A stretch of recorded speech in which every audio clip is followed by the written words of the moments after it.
Although Florida State won a third consecutive ACC championship and represented the conference in the college football playoff, there may not have been another program that better represented the ACC nationally than Georgia Tech. If you consider the Yellow Jackets play within 2 points of Florida State in the title game, then they go and beat Mississippi State in the Orange Bowl, a Mississippi State team that was ranked at one point number 1 and was the number 2 or 3 seed in the SEC. And that came after Georgia Tech went to Athens and defeated Georgia, who won their bowl game and finished close to the top 10. Mark Rogers TV running down the ACC, and we stop at the Coastal Division Championship team from last year, Georgia Tech. We bring in Mike McDaniel from inside the ACC to break down the Jackets. Justin Thomas, you could probably win some bets on this one. Led the ACC in pass efficiency last year, so the completion percentage is not pretty. They don't throw it a whole lot, but when they did last season, Thomas actually threw more touchdowns than any Paul Johnson quarterback has at Georgia Tech. I think 17 TDs, 5 picks. So they protected the football, and they made big plays in the passing game, Mike. Yeah, they had that up and down tenure with Vad Lee at quarterback, so it was nice for Paul Johnson to get some solid production out of his quarterback, Justin Thomas, last year. And he had over 1,000 yards rushing, and Georgia Tech averaged 342 yards per game, which was first nationally a year ago. And they're really going to have to replace a lot of guys there in that backfield. Based off of just injuries and just general losses due to graduation. Aside from the guys that have graduated, CJ Leggett at B-back was supposed to be a big-time contributor in the run game. He tore his ACL in spring practice, so he's out. And the only guy who's really tangible contributor with real game experience is Broderick Snoddy at A-back, and he's coming off of a year where he broke his leg and had only a limited amount of carries and rushing yards. So the rushing game, I don't think it'll suffer. I mean, they seem to just plug guys in, especially, with their offensive line, shuffle guys in and out. It just seems, with the running scheme they have, just doesn't matter who's out there. It just seems to kind of work. And the guys they have at running back, as long as they hold on to the ball and can run straight ahead and understand the scheme of what they're doing with that complex triple option offense there, it's pretty difficult to stop. So you referred to Zach Lasky and St. John Days. They combined for almost 1,800 yards and 18 touchdowns last year. As you mentioned, the recruiting being what it is at Georgia Tech in regards to selecting the kind of backs that they want to play in this offense. If they can direct them the right way, coach them up, they have the athleticism to usually take over and not miss a beat.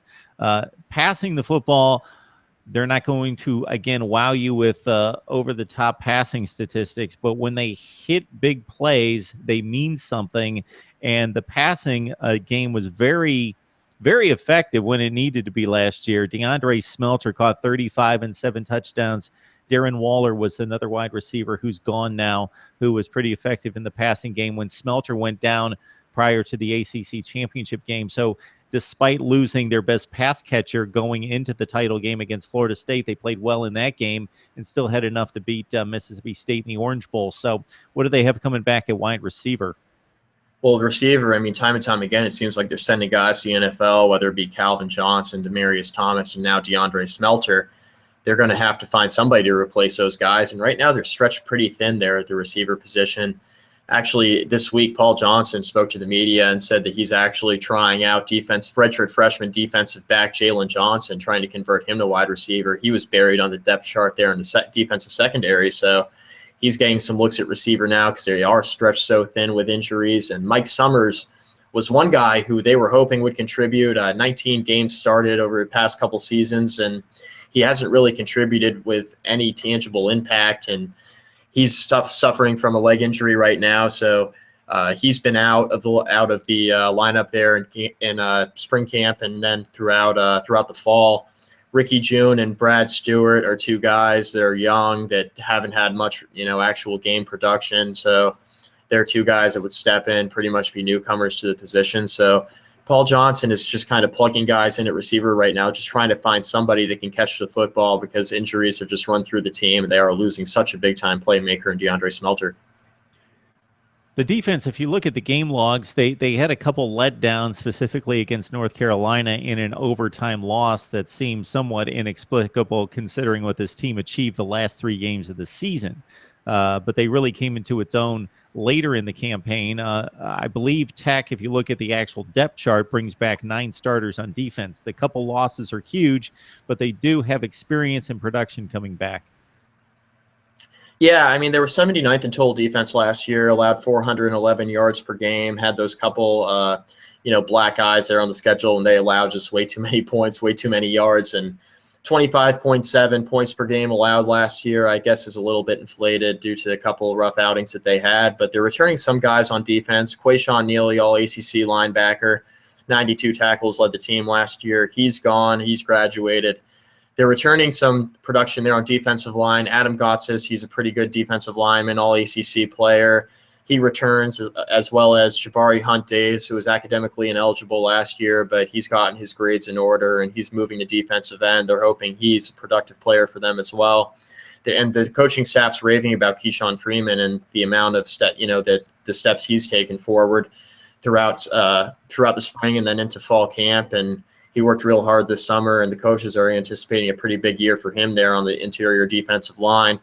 So up front, they look good as long as they limit the rushing there and find a way to stop the run. And the secondary is anchored by a couple of veteran guys. Jamal Golden, 61 tackles and 4 interceptions, is the most notable member of that secondary. But they also have Chris Milton and DJ White. Both of them have come in and played well in games. And as long as the back end of the defense is just better than they were last year, and and the defensive line just does a little bit better at preventing the run, hopefully they can improve upon that 79th ranking there on total defense and be a little bit better for that offense that we know will be very good again this year, regardless of who they have playing receiver and regardless of who they have running the football. They will have one of the top rushing attacks in the country. Yeah, Keshun Freeman, probably the most disruptive player that they had getting into the opponent's backfield last year. 9.5 tackles for loss, 4.5 sacks for him. So Georgia Tech, overall, a pretty shoddy statistical performance. But again, it was just enough combined with a rushing attack on offense to win 11 games and win the ACC Coastal, get to the Orange Bowl, and pull off an upset win over Mississippi State. So, Mike, if we dive into this schedule, it starts rather light with Alcorn State and Tulane. So 2 wins out of the gate for the Yellow Jackets right there. Then a very intriguing matchup with the Fighting Irish on the road. And let's stop right there and get your thoughts.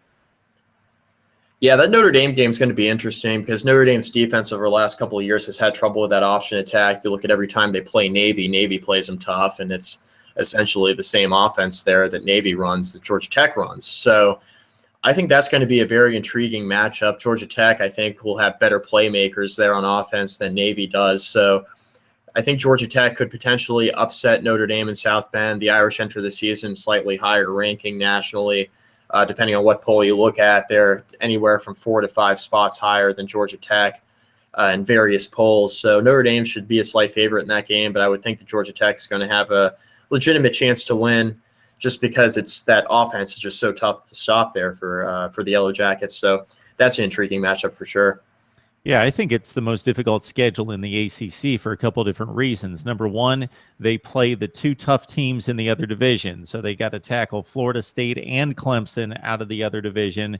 And few Power 5 programs take on 2 legit powers outside of conference. Georgia Tech, they got the game against Notre Dame we just referenced, and then, of course, they finish off with the annual rivalry game at home against Georgia. So very difficult for Tech out of conference with the 2 toughies. And then listen to this stretch down the stretch with Clemson, Pitt, Florida State, Virginia, Virginia Tech, Miami, Georgia. So a few somewhat light touches with Pitt and Virginia there, but Clemson, Florida State, Miami, and Georgia in the span of 6 games is fairly difficult to end the season. Yeah, they do have an off week there, November 7th, before they bring Virginia Tech to Atlanta there, and on a Thursday night game that'll, without a doubt, in my mind, if everything plays out as I expect, may decide the Coastal. and Georgia Tech this season, when looking at their schedule, they need to get off to a good start. I mean, they will be 2-0, but if they can find a way to beat Notre Dame, they're going to have a lot of confidence going into the middle part of their schedule. And I think confidence is everything with this team this year, especially on the defensive side of the ball. If they can prove that they can stop some elite offenses such as Notre Dame, Clemson, Florida State, then you're looking at a Georgia Tech team that can maybe make noise in a college football playoff down the line. But I think confidence is everything with this young team, especially on the offensive side of the ball. They showed, they'll establish a run game early. They have Alcorn State and Tulane. They'll get their feet under them there, find out who their playmakers are on offense, try to establish their rushing identity like they do year in and year out. So I think the first 2 games are much needed, especially with the injuries and the attrition they have on the offensive side of the football. But I think if the defense steps up, plays well against Notre Dame, and even if Georgia Tech were to lose that game, if the defense plays well, they will have some confidence going into the following week against Duke. I think Georgia Tech can beat Duke this year. North Carolina, I think, is a win for them at home, and they're going to go on the road to Clemson October 10th, and that could be a pretty big game because Clemson's going to have Deshaun Watson at quarterback and some playmakers there at receiver, Mike Williams and Artavis Scott on the outside. That's going to be a big task for that Georgia Tech defense. So they have a couple of games there in the middle of their schedule that scare you a little bit, but they should, in all likelihood, be 4-1 or at worst through the first 5 games. So that's a good start for them. And when they get into the heart of their ACC schedule, they just have to find a way to beat a Pittsburgh, beat a Virginia. Teams are supposed to beat, they need to take out because the schedule just gets so tough there with Virginia Tech, Miami, Georgia, Florida State. So we'll see how it all plays out. But I really think that matchup with Virginia Tech will decide the ACC Coastal. Yeah, you kind of brought it full circle. I was going to ask that exact question because the division's been so mediocre, or if we take a positive slant, so balanced in recent years since Virginia Tech was the dominant team in the division. And I think we just highlighted this the other night on our ACC show that Virginia Tech was the last team to win the ACC championship out of the Coastal. And it's actually the last 2 teams we've highlighted here, Mike. Georgia Tech and Virginia Tech have won 9 of the last 10 division titles, with Duke sneaking in there a couple years ago. So if you had to pinpoint one game, unless Miami shows up, and I'm still waiting like a lot of people are for Miami to turn those recruiting rankings into results on the field. If you had to pinpoint one game, it's going to be in Atlanta, and it's going to be Virginia Tech against Georgia Tech, the third to the last week of the season.